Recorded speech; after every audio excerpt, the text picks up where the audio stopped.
ഇന്നലെ രാത്രി ന്യൂസിൽ കടൽ ഉൾവലിഞ്ഞെന്ന് കേട്ടിട്ട് രാവിലെ തന്നെ ബൈക്കും എടുത്ത് ഇറങ്ങി പുറപ്പെട്ടതാ. അവിടെ എത്തി നോക്കിയപ്പോൾ കടൽ സാധാ പോലെ തന്നെ ആയിട്ടുണ്ട്. അങ്ങനെ ഞങ്ങൾ അവിടെ വർഷങ്ങളോളായിട്ട് അവിടെ താമസിക്കുന്ന ആളുകളോട് ഒന്ന് അഭിപ്രായങ്ങൾ ചോദിച്ചതാണ്, എന്താണ് ഇത് ഈ സംഭവം എന്ന്. ഈ ചളി എന്ന് പറഞ്ഞത് ഒരു ഭാഗത്ത് എടുക്കുന്നതല്ല, പല ഭാഗത്തായിട്ട് എടുക്കുന്നതാണ്. തെക്കുന്ന വടക്കെത്തുന്നവരുണ്ടാവും. എന്തായാലും ഈ കാലവർഷം ശക്തി കൂടുന്ന ടൈമിൽ കടൽക്ഷോഭം നല്ലോണം വരും. എന്തിനു വേണ്ടിയാ? ഈ ചളി നമ്മുടെ ഭാഗത്ത് അന്നേരം ഈ കടൽക്ഷോഭം അടങ്ങും. അത് പിന്നെ കടൽക്ഷോഭം അടങ്ങിയാൽ കുറേ കാലത്തിന് ഇങ്ങനെ മാസങ്ങളോളം വെറുതെ കിടക്കും.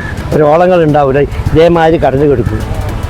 അത് പിന്നെ കുറച്ച് കാലം കഴിഞ്ഞാൽ ഈ സുനാമി മാതിരിയുള്ള, അതായത് നമ്മൾ പറയും യാമത്തല എന്ന് പറയും. ഇപ്പം ഇവർ പറയുന്നത് എന്താണ്, ശാസ്ത്രീയമായ കള്ളക്കടൽ പ്രതിഭാസം എന്നാണ് പറയുന്നത്. അങ്ങനെ വരുമ്പോൾ ആ ചളിയെല്ലാം കൂടി കരക്കിങ്ങനെ അടുത്തടുത്ത് വരും. ദമ്മുള്ള ഭാഗത്ത് ചളി ദമ്മുള്ള ഭാഗത്ത് വരില്ല, അത് കരക്കടുത്ത് വന്നിട്ട് ഒരു ഭാഗത്ത് പോയിട്ട് കുടിക്കില്ല. അപ്പം വെള്ളം ഇറക്കത്തിന് അത് വലിയ പോകും, ചളിയെല്ലാം കൂടി കെട്ടി കൊടുക്കുക അവിടെ.